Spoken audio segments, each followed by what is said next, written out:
Their presentation is on Rumi, shams, and the mystery of relationships. Won't you please welcome them? It was an incredible thing listening to all the presentations yesterday and today, because I began to reflect, there's so many themes that are in our presentation also. And at first I noticed my inner critic was there saying, well, many of these things have been said. And then one of the presenters this morning changed that story to we're all circling, we're circumambulating this mysterious place of healing. So of course, these similar themes and threads would begin to surface. And I love the language of quantum physics, and we're all in this entangled relational field, from our physical level to the cells in our atoms and our energetic bodies. And so there's almost no way that through synchronicity we couldn't come together and have similar themes. So I want to just reiterate how thankful we are to be here and the incredible work that Creativity and Madness does, and that Barry and Jacqueline do, and everybody who supports it. And it's so nice to be here, not watching slides of bacteria in a dark room in Maui. So this is the fourth time we've been here and presented, and we thought it might be nice to actually talk about an artist. So we chose an artist that's very dear to our hearts, and that's the poet Mevlana Jalaluddin Rumi. And for a moment, how many people have been touched or know the poetry of Rumi? So we're really going to look, we're going to use him and the relationship with his teacher, Shams of Tabriz, to explore the mystery of relationships. And we'll do that by looking at the lens of attachment theory some, so we can understand connection and body, this level of the heart. And there's a sort of dirty word in psychotherapy that's been used once this morning, and that's love. Because I think we could look through the literature and not find one word or one article really about love if we Google searched it. And love is one of the most important forces in our lives. So we'll sort of cheat and talk about attachment, but I want to say that love is a field that is vast on all levels of reality, and attachment theory is one tiny lens into it. So this picture shows what's happening in our culture. There's an incredible lack of connection.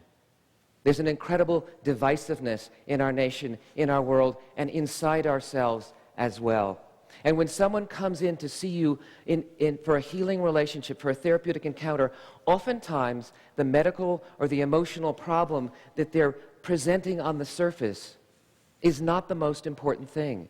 There's a need for a sustained, caring, empathic relationship over time.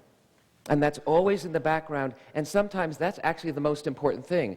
When I was in my residency director took me to a talk he was doing to the family practice residents. And he told them, fewer than 50% of the people who come and see you will follow through on your medical advice and do what you want them to do the way that you want them to do it. And he said, they may be there for some other reason. So we want to begin to explore what that other reason is. But first, we'll talk a little bit about Rumi.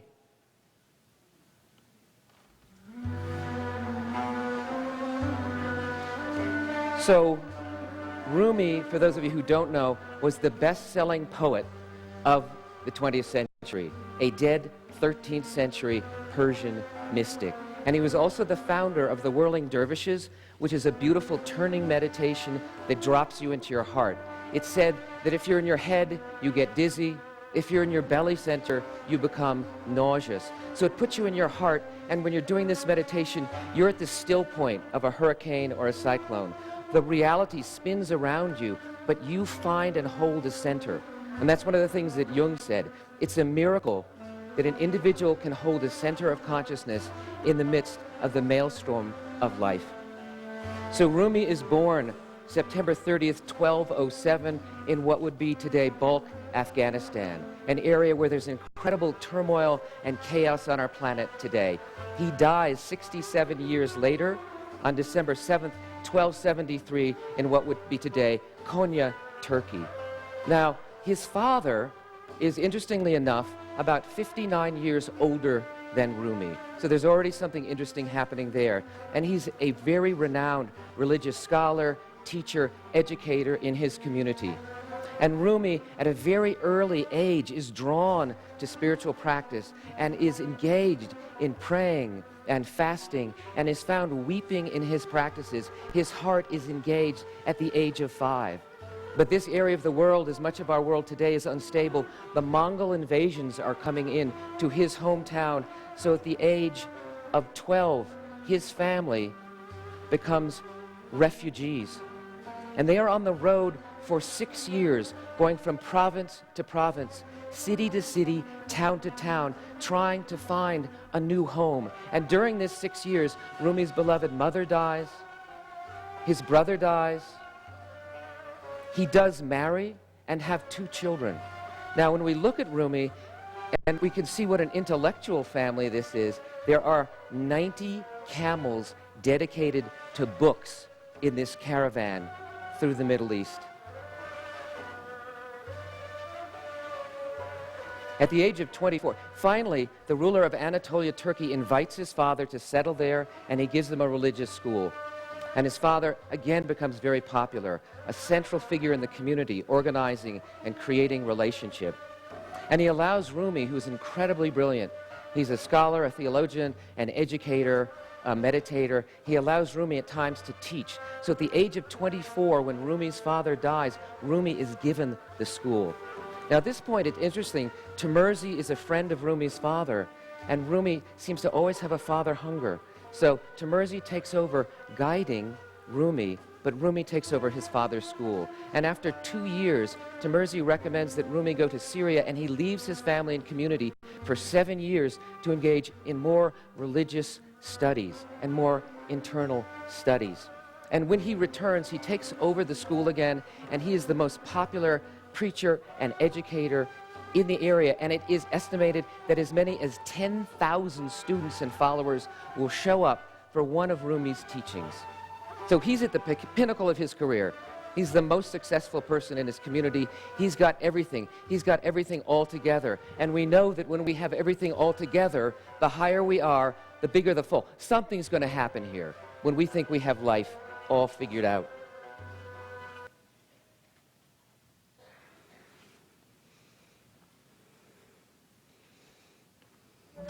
At the age of 38, Rumi meets his teacher, Shams, kind of the way I met my teacher, my wife.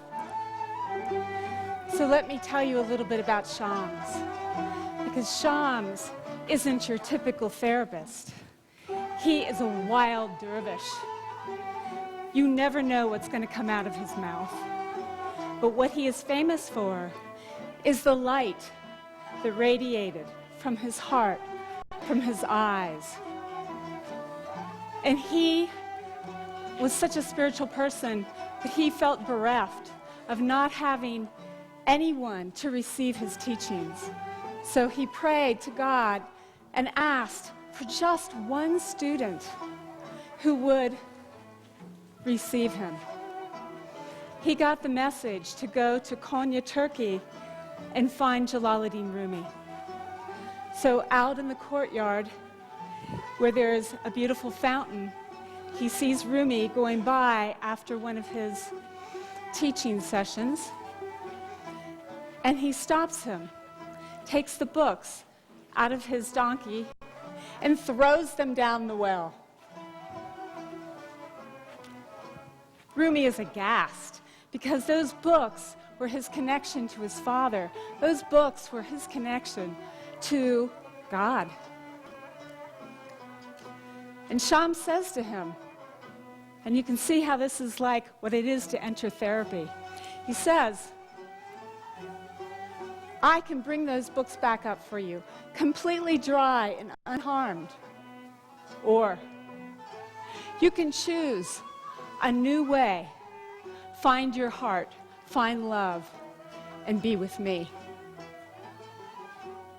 This began the relationship between Rumi and Shams. They sequestered themselves for many days and nights, engaged in spiritual discussion, engaged with their hearts. engaged in the eye glance, turning, listening to music, becoming ecstatic. And Rumi learned a whole nother way. He broke free out of just being that scholarly person. But as life always does to us, Shams left. And Rumi couldn't take it. His longing, he wanted him back. He invested in Shams, his love. So when Shams was away, he sent his son to come and get him again, brought him back, tried to involve him by even having him marry his stepdaughter. But things just kept unfolding. His stepdaughter died, so much animosity in the community because Shams and Rumi were so close. And whether Shams was killed by one of Rumi's followers, or whether he just knew it was time to leave, this time he left and never returned. Rumi was heartbroken. And it was during this time that he really began to write poetry. He would turn around a pole, and as he would turn, he would spout poetry, and his followers would write it down. And it was about his longing, about what he wanted, that love. And as he did this more and more and more, he began to finally see that love in each person's eyes. He began to see his teacher Shams in everyone. And this was the transformation of Rumi that allowed him to become such an amazing poet and person.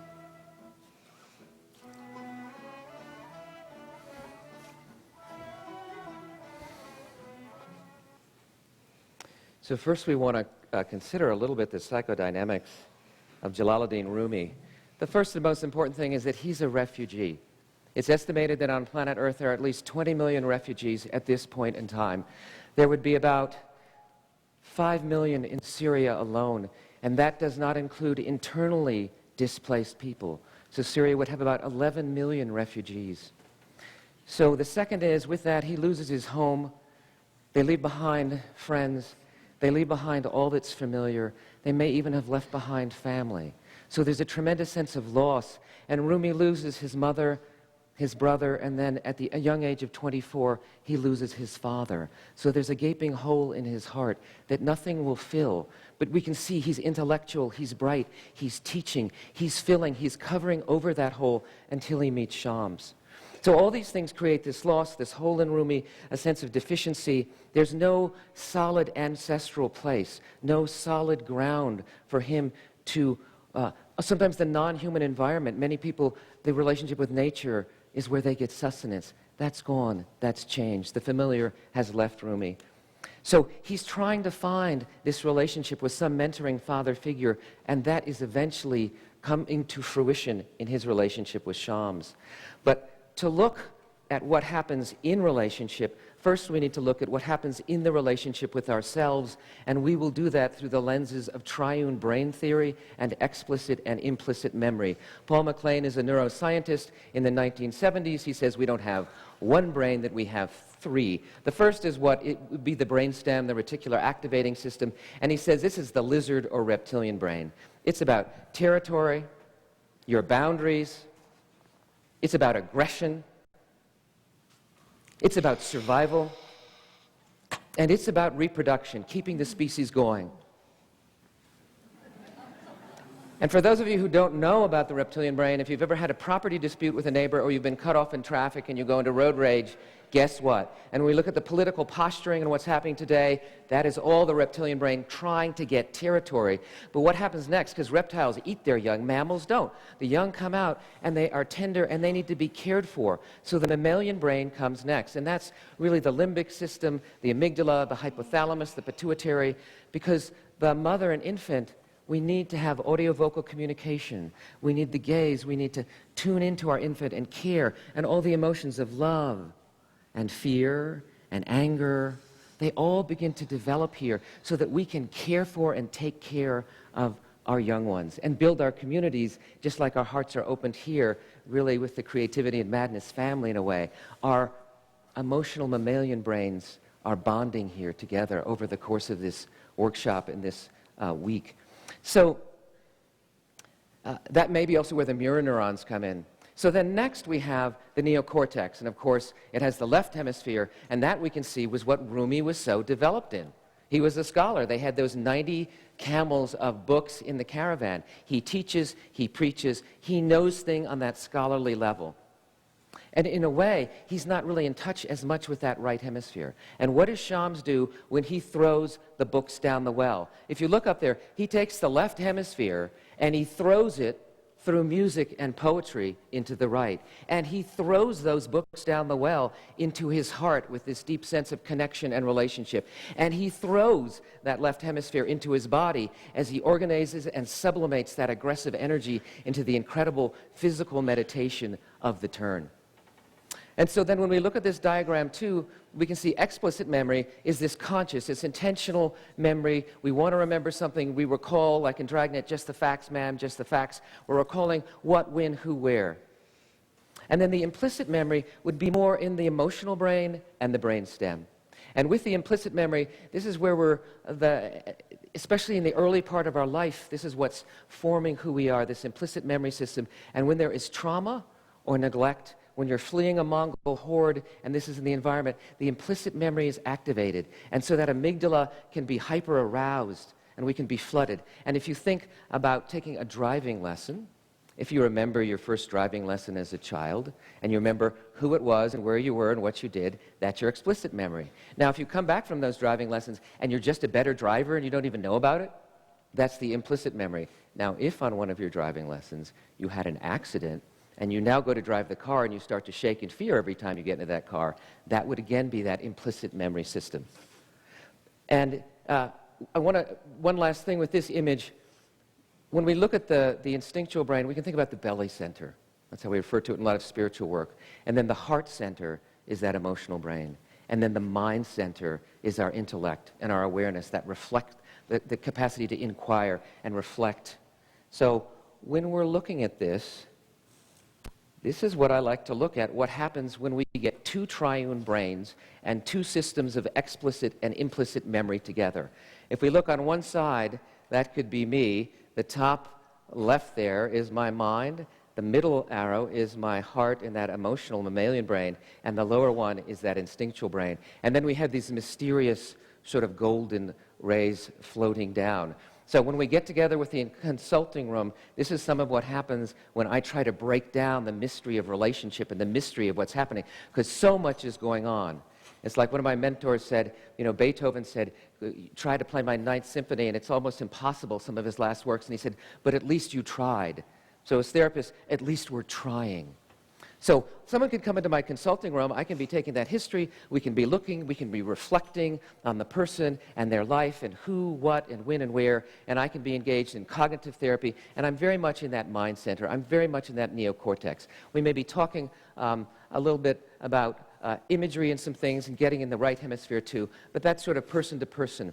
And then I can go in that corner and I can reflect on the person's emotional body. I can help them recognize what's happening in themselves. As they sit, perhaps they look a little, my mirror neurons kick in and they look scared, or I go to that body and I see a flush over their eyes and I know there may be sadness, or maybe they're really agitated and I bring that to their attention. They say, gosh, it's scary being here with you today. I don't know why, I feel like running out of the room.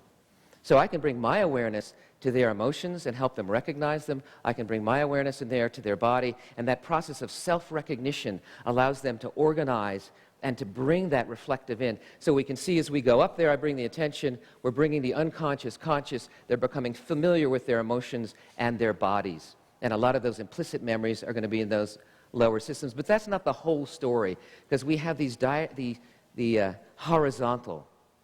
So sometimes when we sit with a person, I tune in most of the time to what's happening inside me, what's happening on an emotional level, what's happening on a physical level. And when I've worked with someone for a while, I may say, oftentimes when I sit and work with someone, I really pay attention to what's going on inside me. And I notice today, as I sit with you, there's an incredible amount of fear, and I wonder what's going on with you. I wonder if we aren't up against the same thing. There's one woman, and I realized I didn't even need to be in the room. I was walking across the parking lot to my office, and I was already shaking in fear, and it only got more when I sat with her. But it was amazing when I brought that up. So there was no conscious aware of that. There was that emotional contagion or infection. I sensed in, brought it up to my awareness, communicated to her, she went down, and now she was able to begin to organize and talk about things that previously she couldn't. And it's interesting, we talked about multiples, or we talked about sleepiness, is one of the most amazing ones when I'm in that lower one, when I'm sort of belly to belly, that instinctual self, that core physical sense of self to core physical sense of self in the consulting room. In my residency, I was working with a wonderful woman who had multiple personality disorder, and I would notice, I saw it about 3 o'clock in the afternoon, and I felt as if I was being drugged. I felt as if someone was putting sodium pentothal into my vein, and I couldn't understand it. And so, after a month or two, she had to change, and she came in at the 10 o'clock time, which I'm normally quite awake, and I felt like I was being drugged at 10 a.m. in the morning, and the 3 o'clock time, which is a low time in the kidney meridian, for those of you who know Chinese medicine, we're often tired at that time in the afternoon. I was actually completely awake. So I didn't even know that much about sharing yet, but I began to figure it out, and I said, you know, Miss C, as I sit with you right now, I'm noticing I'm feeling incredibly tired and sleepy, and what's happening with you? And she kind of comes up out of this fog and said, I was going to the faraway place. She was starting to dissociate. And so and then I did find a nice article on sleepiness and the countertransference, and oftentimes when someone's repressing strong emotion or they're dissociating, I will get sleepy, and I'm sad to say, for whatever reason, that's the biggest barometer that I have is sleepiness. I see, and it probably just me. I get sleepy with people a lot, so I may be aware of how I repress my feelings, because that's some of my work, is to open my heart. And so then we want to look at these silvery lines that sort of float down, and that's when we're considering these transpersonal realms of experience, something outside of that linear box, something that goes to that intuitive realm that Michelle began to talk about. Sometimes you may even have a dream for a patient. I've had that experience. Or my wife, a dream for our son. Now, a beautiful story I heard last fall at the Science and Non-Duality Conference. Stephen LaBerge told his story about founding the field of lucid dreaming. So he's starting to do it, he's having a hard time, but occasionally he has a lucid dream, and he begins to encounter a Tibetan Lama who comes back night after night and teaches him about lucid dreaming. 10 years pass, he's at a conference, and he sees the man across the room. He walks up to him. He's never seen him before. He is, in fact, a Tibetan Lama who teaches Tibetan dream yoga. How does that happen? There's something a little larger outside of the box than we normally think about. So at the core, we want to now switch gears to look at attachment theory, attachment styles in research, because this is the core of what Rumi and Shams are talking to us about.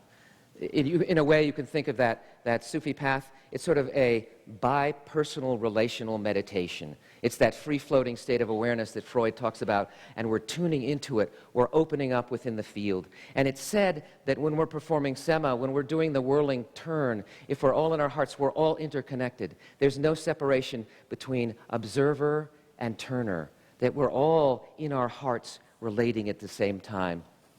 So before we talk about attachment style, I think we should switch back and hear a poem from Rumi. Love Dogs by Jalaluddin Rumi. One night, a man, it could be you or myself, is crying out, Allah, God, maybe beloved, friend. His lips grow sweet with the praising. Your lips. Until the cynic says, I've heard you calling out, but have you ever gotten a response?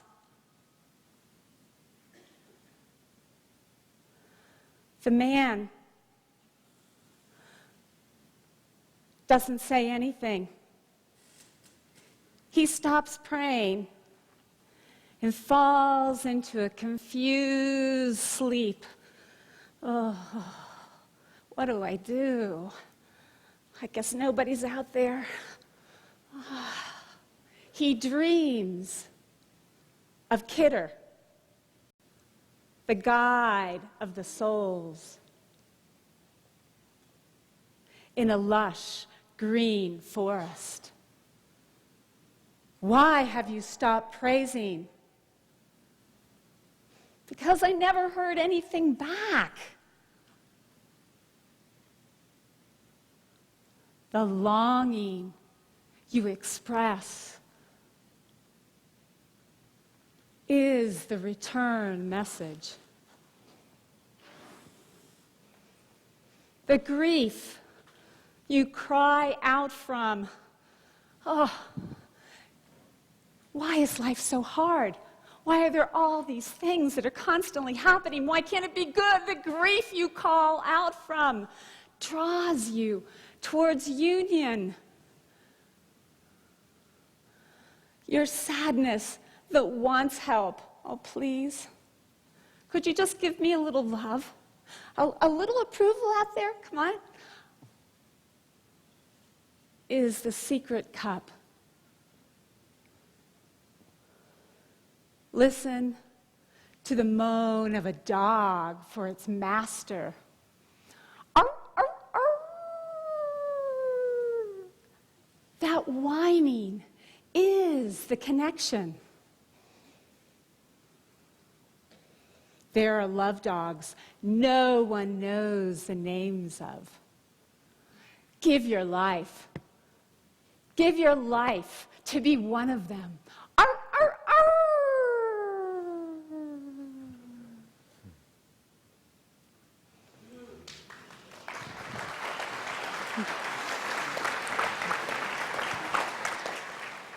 So now let's look at the poem from the perspective of attachment style. So when we consider the poem. So the poem starts off with really the basis of what it is to be human, what it is to be really anyone. We want love. We want acceptance. The man is calling out, crying out, asking, is anybody there? And it's so interesting that Rumi uses a dog because he's right there into that mammalian brain where that pure expression of heart to connect is. So this is the secure attachment style. There's that longing and it's responded to. And we study attachment style 3 different ways. In one, we do in-home observation. And we look at the mother-infant together. And in the secure attachment style, the parent is free, they're autonomous, I'm emotionally available to the child, I'm perceptive, I see what's going on, I'm effective, I change their diaper or burp them or whatever's needed. The second thing that we do is it's called the infant strange situation, which is an elaborate procedure. Basically, we stress that attachment bond. The mother and infant are together, a stranger comes in, the mother leaves, the mother returns, and then we watch what happens to the infant. With the secure infant, they're going to seek proximity because it's been a little stressful. They're going to soothe easily, and then they're quickly going to return to play and be having a great time. And now we flash forward 20 years later, and I'm doing a study, and the same child I'm going to bring, and I'm going to interview them. I'm going to do something called the adult attachment interview. And in this, I'm actually not that interested in the content of what they say. I'm much more interested in how they answer the question. So in someone with a secure attachment style, they will have a detailed memory of what happened. They'll have a balanced perspective about the good and the bad, and they will have a narrative coherency. It's a little bit like Lewis talked. Their story will be coherent and logical through space and through time. And so what does that mean for us as a clinician? When someone comes into your office with a secure attachment style, they will perceive you as emotionally available. They will see you as perceptive and effective. And they themselves, when they're sick, when they're traumatized, when something's wrong, they will seek out, when they have that cold or flu, they'll want to come in, they'll listen to your advice, they'll give a good history. This will be a great historian. They'll have a balanced perspective. They'll have that narrative coherency. It's an easy history. I'll find out what's going on, and then I'll tell them what to do, and most likely they'll take it, and they'll be quick to return to their life and to soothe. But not everyone has a secure attachment style. That was about 58% in the adult interview.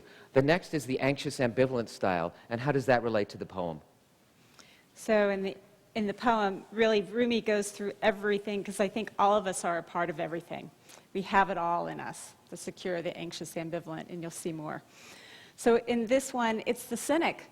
It's that part in us that always says, oh, but that person isn't really going to be helpful, or that person doesn't remember you, or there's always that doubt that the relationship isn't going to be there, or they're going to be there in a way that we don't want. They're going to kind of try to control us. So we do that in-home observation again, and the parent is either enmeshed or they're ambivalent, going back and forth. And they're not consistently available for that child. And then we do that strange situation, and we stress the relationship. When I return, my child seeks proximity, but they are not easily soothed no matter what I do, nor are they quick to return to play. They just stay and they cling, but they're not getting what they need. That's not resolved. And then 20 years later, thank you very much, I have her grow up magically and stop clinging. 20 years later, she comes to my office. I'm doing that interview for my study, for my university. And she, when I asked about her childhood, she has lots of output. She's preoccupied, intrusive. This is what we sort of refer to as verbal diarrhea. You're just flooded with information, and you're going, what do I do? How do I stop this person? How do I get a good history? And then when she thinks about her past and her childhood, she either idealizes it or she's enraged. So what does this mean for us as a clinician when a patient with that anxious, ambivalent attachment style comes into our consulting room? They will see you, hopefully you're in a secure place, but they will see you as enmeshed or ambivalent and not consistently available. And when we have our fragmented 7 to 10 minute sessions that we're supposed to do in general medicine with people, that's an easy one, and we're rotating partners, and we're not there in this huge mangled care organization, so that's going to get activated a lot. Now, when she's sick, she's going to seek proximity. She's not going to be easily soothed. I'm trying to do all the cool thing. Nothing seems to work. She really doesn't want to leave. My 11 minutes are up. She doesn't want to leave. I don't know what to do. And then there's lots of output again in her history, and it's so hard to focus. And then with me, guess what? I'm either going to be the best doctor ever or the worst one ever. I'm going to be either idealized or enraged, and it can flip back and forth at a moment's notice. And then the next is the avoidant attachment style, and that happens in the poem. He quit praying. So that part of us that just says, I don't need anybody, that's it, forget it. I'm going my own way. So we can see with the anxious ambivalent, almost that emotional part and that amygdala memory was flooding the person. In this, the person just cuts out their heart. They become an adult child. They deaden their emotional body. So we do that in-home observation. The parent is dismissing, distant, and rejecting. They're not really engaged with that parent on a very consistent level. The child, when we do that infant strain situation, I come back, the child does not seek proximity and does not appear upset. We flash forward 20 years, we're doing that adult attachment interview, and she dismisses and denies. She says, I was kind of beaten and abused, and mom and dad were around, but it was great, no problem, happy childhood, everything is good. A lack of recall of what went on. So they come into our offices, and of course they're going to perceive me, no matter what I'm doing, as distant, as rejecting, as disinterested. And this is the kind of patient, they have a pneumonia, or they have their bypass surgery, and they don't come in for follow-up care, because they're not going to seek proximity. You're going, why aren't they showing up? They have to come in and get the follow-up care. They're not really upset. They dismiss the importance of their illness. They minimize it. And then again, they have a lack of recall. When you try to get that initial history and evaluation, you can't get much. And then the last is the disorganized attachment style. Then where do we find that in the poem? So in the poem, Rumi talks about falling into the confused sleep. It's that the confusion is always between one thing you want and one thing that you feel like you can't have. And so that's what this whole disorganized state is. They can't even form a figure enough to know what they want, let alone believing that they can't have it. And some people feel that this disorganized state is just the other two in extremis or combined. But we go back to this in-home observation, and the parent is actually disorganized. The parent can be disoriented. Think you're living in Syria and everything's blowing up around you. Or think you're a parent in Orlando, Florida, after that mass shooting. You're going to be disoriented and disorganized. You, the parent, will seem frightened or frightening. The world is a terrifying, overwhelming place. And then we do that infant strange situation. The infant, I can't even really relate, is chaotic, is disorganized, and is self-injurious.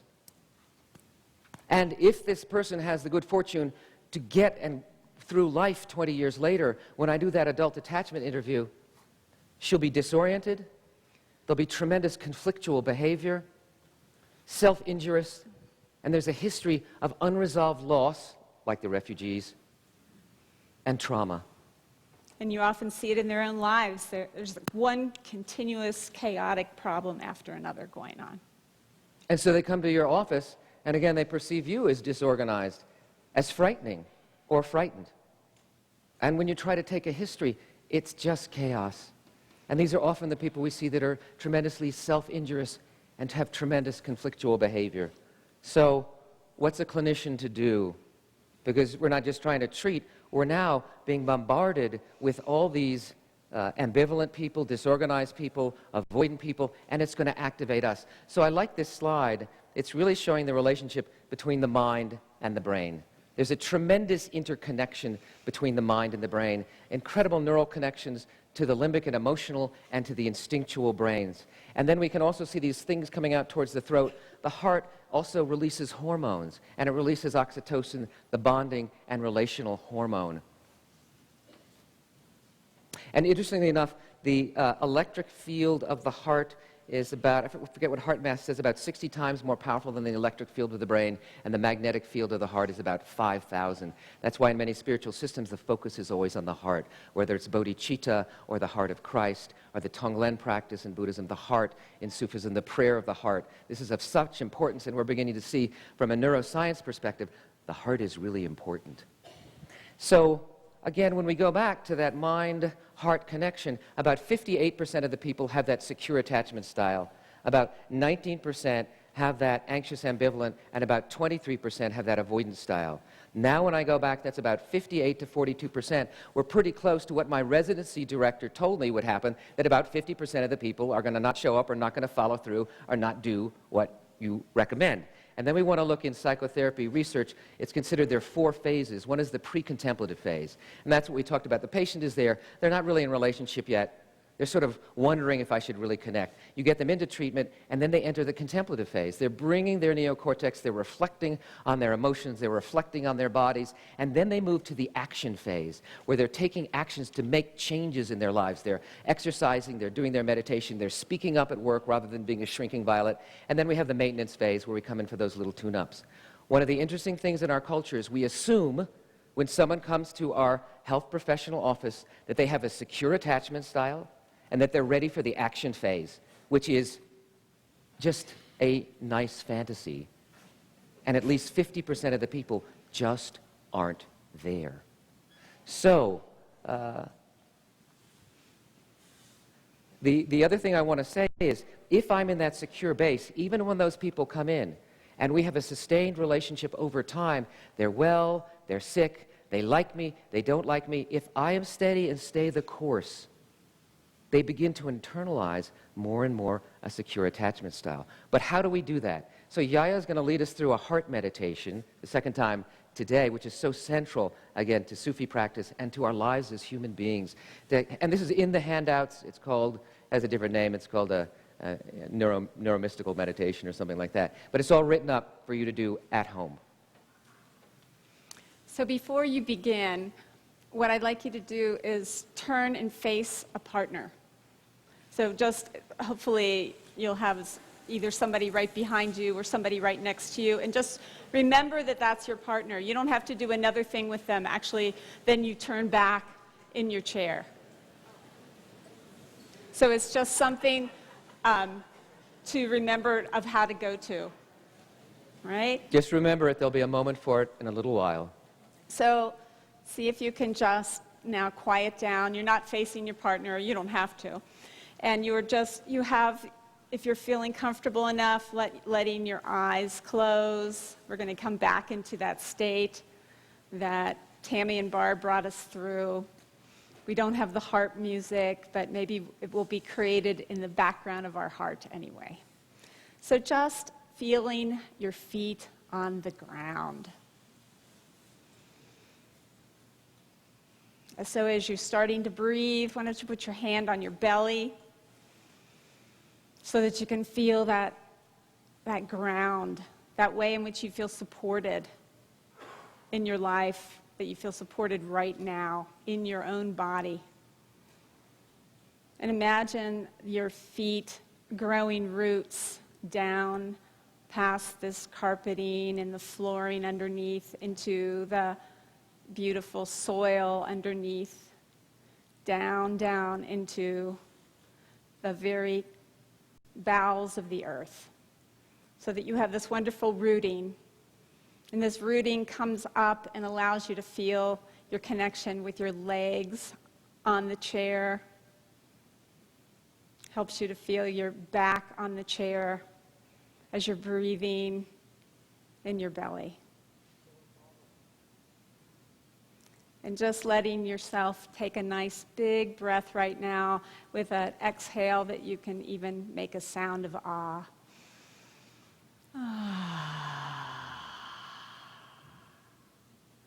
So that you're just letting your body be taken care of. There's nothing to do because you're being supported in this chair by Mother Earth right now. This sense of being centered and embodied lets you relax to access your heart.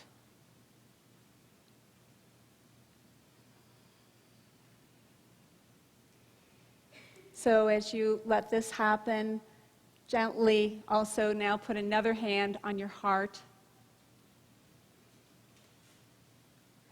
and begin to feel the rhythm of your heart, the pulse.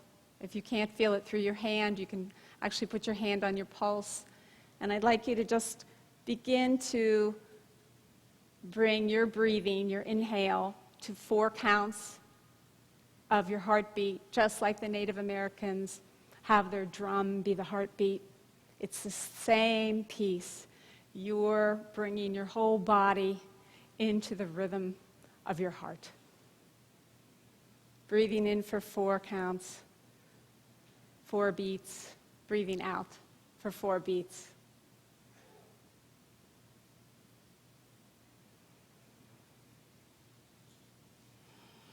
And again, as you're doing this, you can let yourself breathe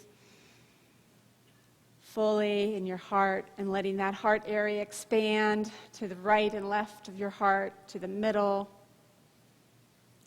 And feel not just that heart, but the whole area. It may feel open or closed, but it doesn't matter because you're feeling into what could be called the infinite heart, that place that is love. And so with a little smile on your face, give yourself some love. Love your heart. Love this amazing beating part of you that expands out as a field. So with that little smile on your face, begin to bring in any kind of body awareness you have. It might be something that you don't feel good in your body. Maybe it's tension or a pain. Bring that into your heart and love it. Maybe it's feeling calm. Maybe it's feeling really at ease in your body. Bring that in. Whatever's there, bring it in and love it into your heart.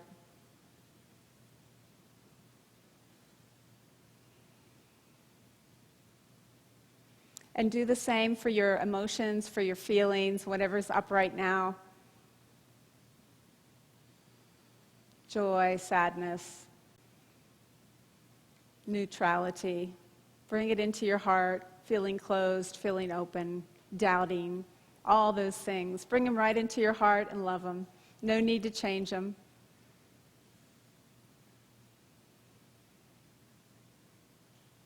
And then bring in all of your thoughts as well, all the flitting mind things.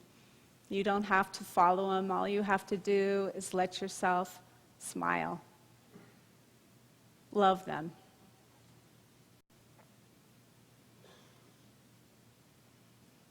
So in this beautiful awareness of our heart meditation, we're going to just continue to grow this love so that it expands a little bit. You can imagine that it's like the breeze or the air to the right of you, to the left of you, in front and behind. It just starts to expand out.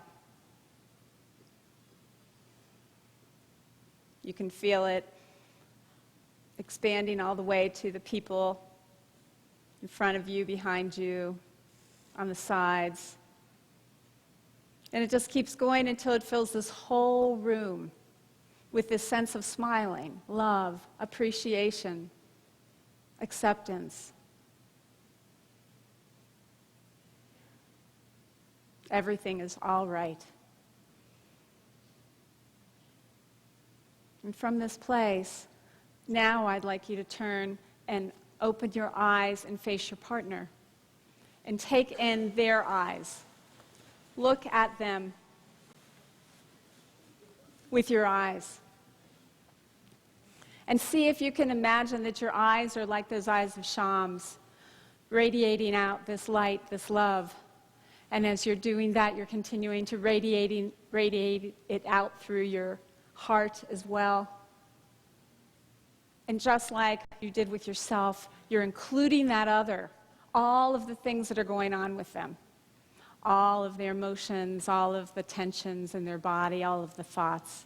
And you're just smiling to them as you smile to yourself. And as you're doing this, I'd like you to just listen to some of the words of Jalaluddin Rumi.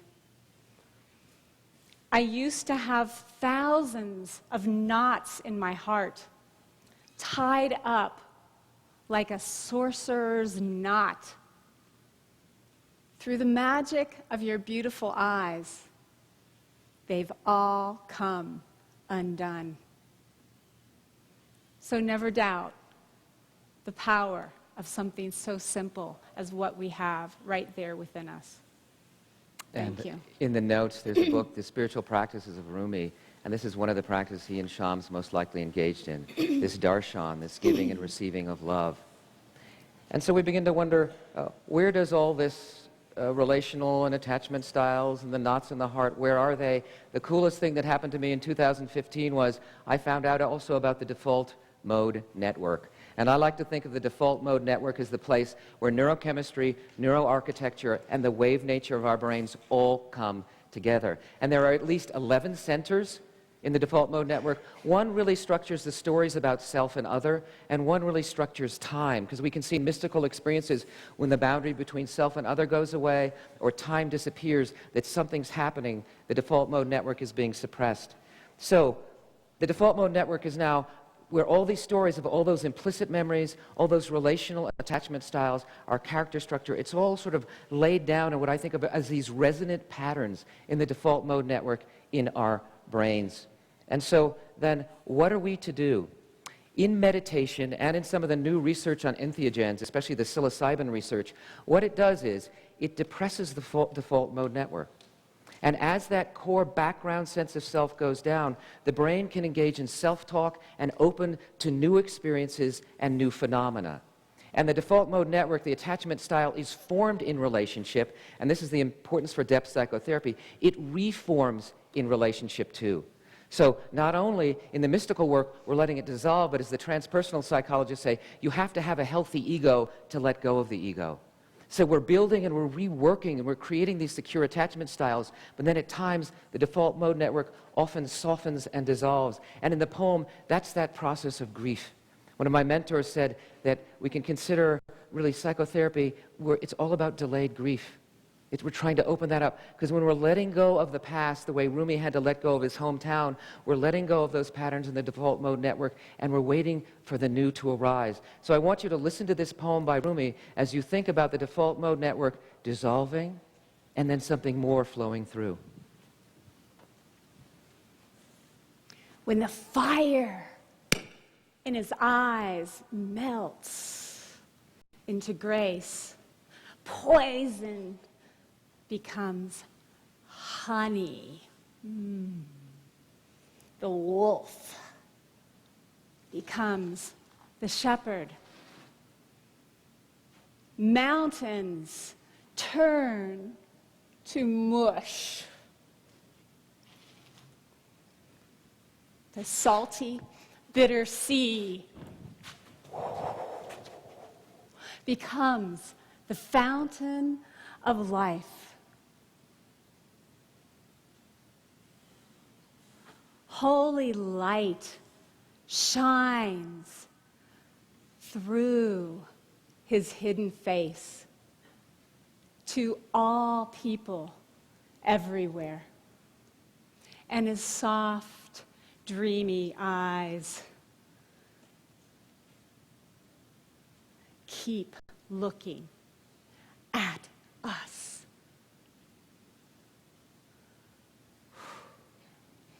So there we can see that dissolution and that reorganization, and in the dream of the confused man, Kidder, the guide of all souls, appears, which in Jungian terms would be that archetypal force of the self, this place of deep organization that naturally arises when we touch the depths of our psyches. So we want to look a little more at the default mode network and transpersonal experiences, because we find this in non-dual states of awareness. That's when the default mode network depresses, and it can lead to profound states of emptiness and profound states of silence. As Rumi says, essence is emptiness. Everything else, accidental.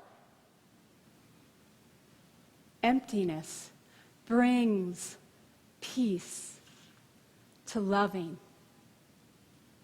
Everything else, disease. In this world of trickery,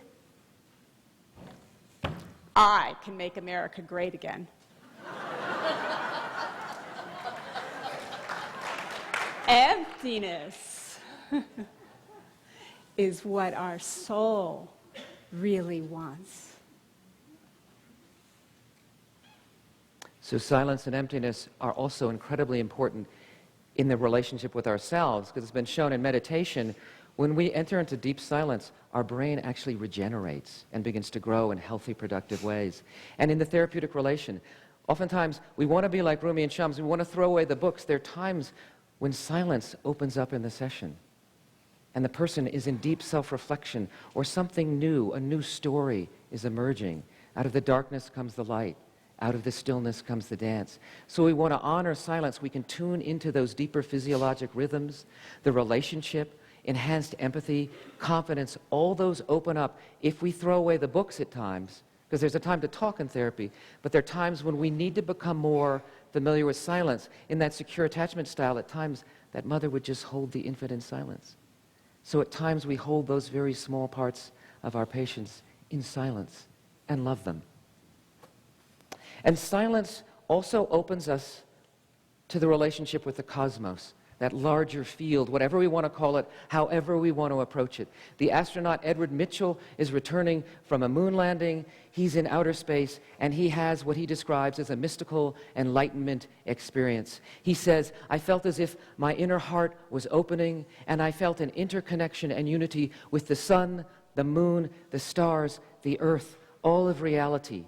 And I experienced myself and them as merely a seething coherence of energy.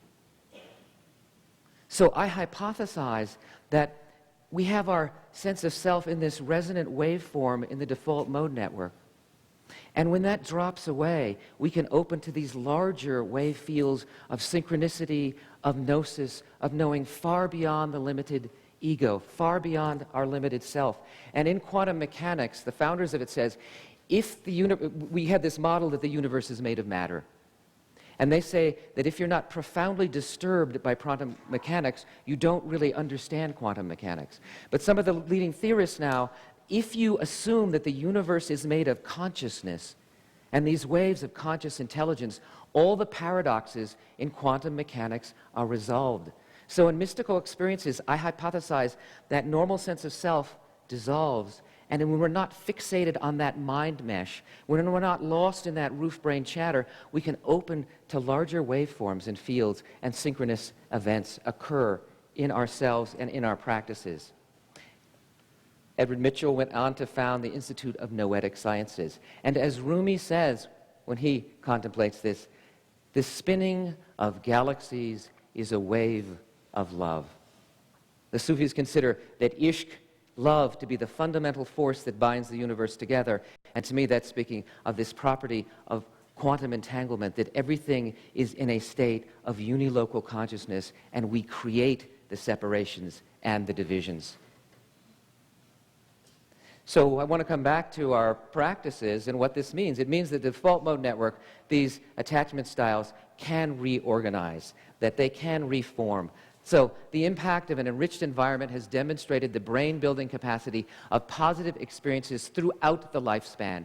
Attachment styles, character structure, the brain itself is plastic and can grow in positive and negative ways. So it's up to us to provide the ground for those positive ways for ourselves and our clients.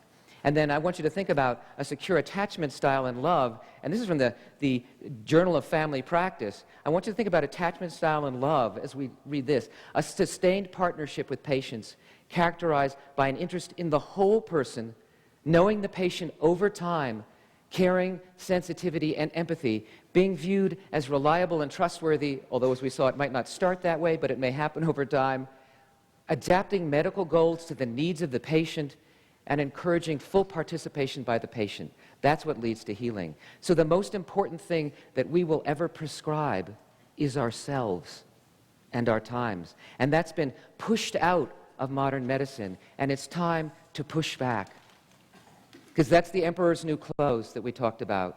The relationship, providing that secure container, is the foundation for anything else that will happen. In Sufism, we call it, as Rumi would say, getting to the root of the root of the root. There's interesting studies. If someone comes in with depression and a disorganized or an anxious, ambivalent, or avoidant attachment style, and you treat the depression, the detachment style will not be affected. If you treat the attachment style, the depression and anxiety will often also resolve. So if we think about Rumi, I think of this slide. If we drop into our hearts and we create that secure base for ourselves and others, imagine what 7 billion humans could accomplish. I think about the harp songs that are going all over the planet at 5 in the afternoon. If we are loved and respected, imagine. So for those of us, to close, whose attachment styles are a bit disturbed by the current election cycle and the characters that we have, Rumi would like to offer a third option. Rumi. Make America great again. And so we'd like to close with a poem by Jalaluddin Rumi to help us all at this difficult time so that we can drop back into a secure base. Sometimes I don't watch the news when I'm working with patients because it would upset me so much. Out beyond ideas of wrongdoing and right doing, there is a field. I'll meet you there. When the soul lies down in that grass, the world is so full, there's nothing to say.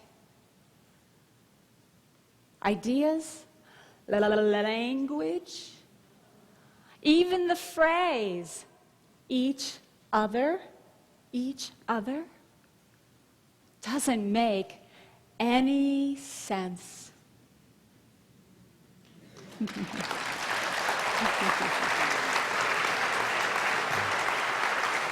Thank you so much.